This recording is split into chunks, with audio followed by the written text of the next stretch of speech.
It is the 28th of August, Yes. 2012. I'm in the office of Ms. Candice Blessing at the Ephrata, the Media Center for the Ephrata High School. Where's home? Where'd you grow up?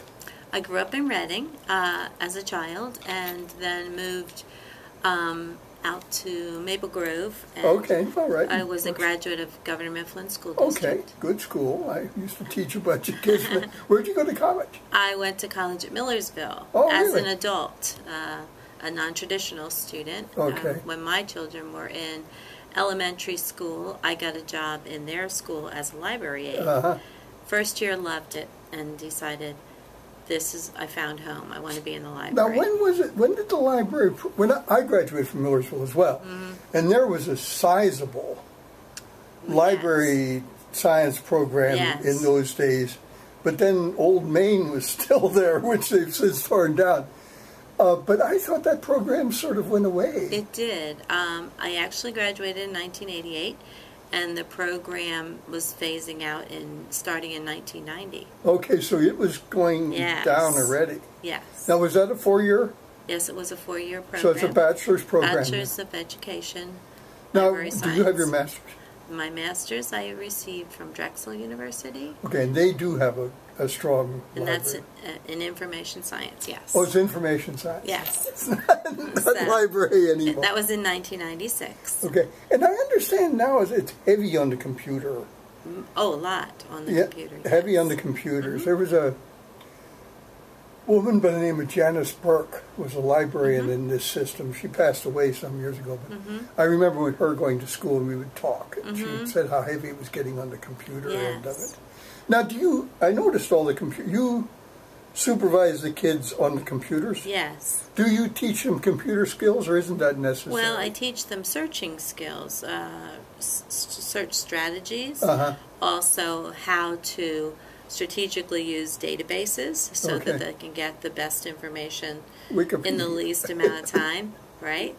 And, you know, we teach them now not just to find information, but they have to be critical because there's so much out there. So much garbage, right? Right. So now the kids have to not just find it, but analyze it and evaluate it. Is this suit my needs? How do you do that? I mean, how can you do that? I mean, there's so much there. A kid grabs something off the internet. How do you prevent plagiarism, for example? How do you prevent a kid from they have an assignment, they pull it off the internet, they give it to their teacher? Well, there are several ways you can do that. You can scaffold their assignment so that they're handing in pieces of the assignment at a time. In other words, you're in the room with them. Okay. And now this is the teacher or you? The teacher and the librarian. Yeah. So we have them hand in maybe part of their notes. Oh, I see. Okay. And then they'll hand in another part of the paper, hand in their thesis statement, hand in their outline, hand in their... I see. And then when you get the whole product at the end, you know, you can cross-reference. It's a progression. So if what they hand in the end has nothing to do with the work up to there, well, that's a flag. That's a good sign. And writing style of students. I mean, there are, you know. Well, my niece just gave me a paper to read that she's writing for Mrs. Freeze, Advanced Lit course. Mrs. Fritz? Mrs. Fritz. And, you know, I read through it and kind of, okay, this is a high school student, not a college student. You know, right. I mean, you really do see them learning. Oh, yes. The process of learning. You see the progression. In your particular profession as a librarian, at a school library, is there a deeply held core belief that you have which is fundamental to your daily practice? I think one of our most critical roles and unique roles is that we partner with other educators and teach students across curriculums, across disciplines. And we teach them to be critical readers and users of ideas and information. Okay?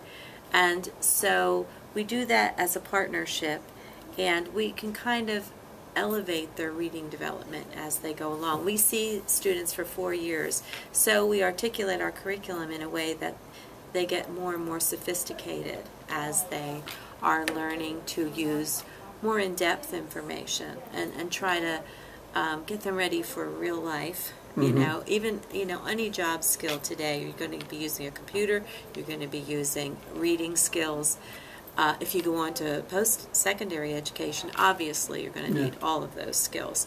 So it's our job to try to transition them from very simple reading report type things onto a more sophisticated type of reading and using of information. Do you see all students in the school? I do. You do? I see every student How in school. much time, do they come in classes? Yes, or they come in classes.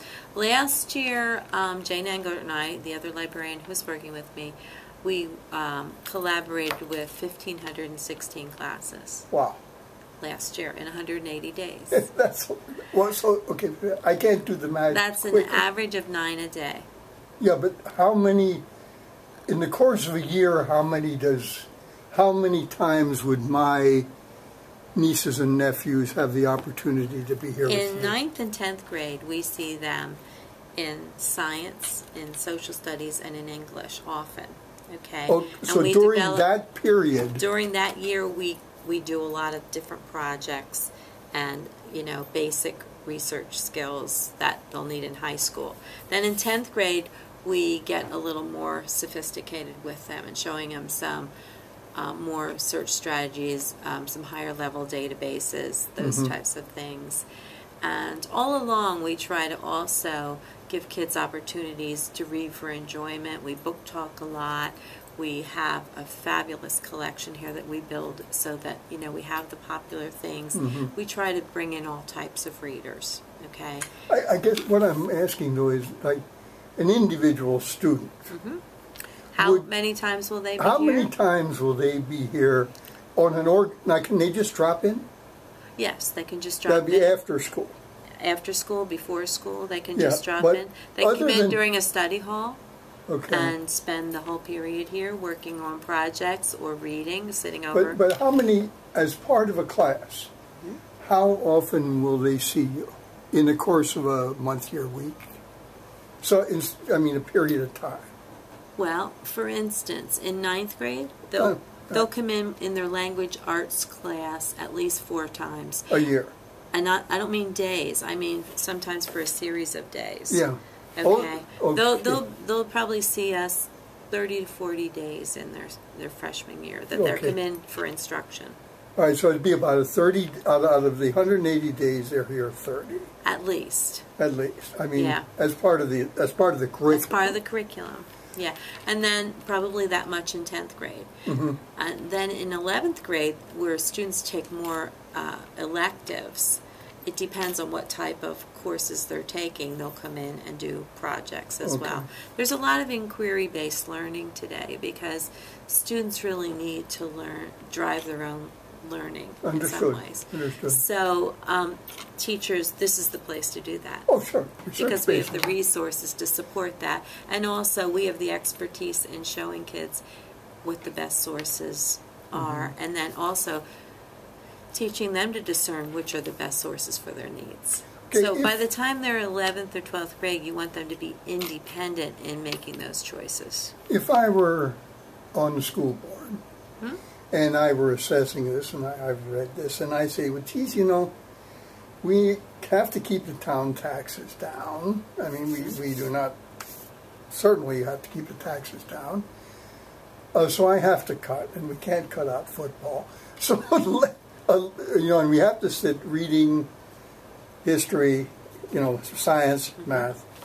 Library is really superfluous. I mean, can't we just have the kids go to the public library? I mean, why are we funding you folks?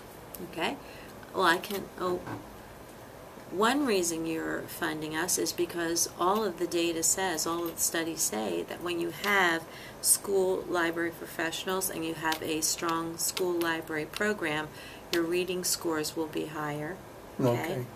Because students come in specifically for that purpose, you know, to do reading nonfiction text, which is mostly the reading you do after high school.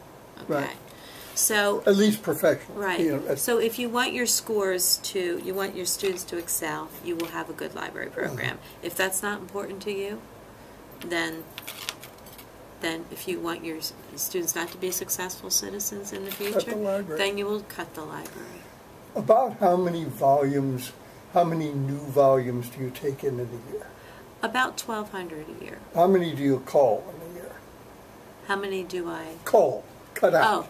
Oh, okay. I weed probably about 700 or 800 a year. Okay, so you have a pretty good flow through. Yes. You're keeping on top of it. Now you're buying. Do you buy countywide, or is it? How does that work? I mean, I know the library, the public library, for example, you know, buys as a countywide unit. No, we buy just for our district. Just for yours. So you would order a single volume of this, a single volume. Sometimes multiple volumes, but, depending not on the need. Yeah. Not 100, no. Well, thank you. Okay, yeah, and then also we're ordering a lot of digital books as well. Oh, that's true, yeah. We're getting into the e-readers. We have 42 e-readers now, where students can take them out, have that experience, of course, yes. They check those out just like and how much of it that works on their own devices? Are they allowed to bring them in? They can bring their own e-readers in and read those as well. Okay, what about in the classroom? Are iPads and cell phones and so forth used at all there? They are, yes. And we're starting to use those more and more in the classroom. Good, yes. That's inevitable. Oh, it is. That had to happen. And it's a tool that can be very educational. Sure. Oh, you know. I have my Nook. Yeah. Thank you very much, Ms. Blessing. Thank you. I'm going to stop.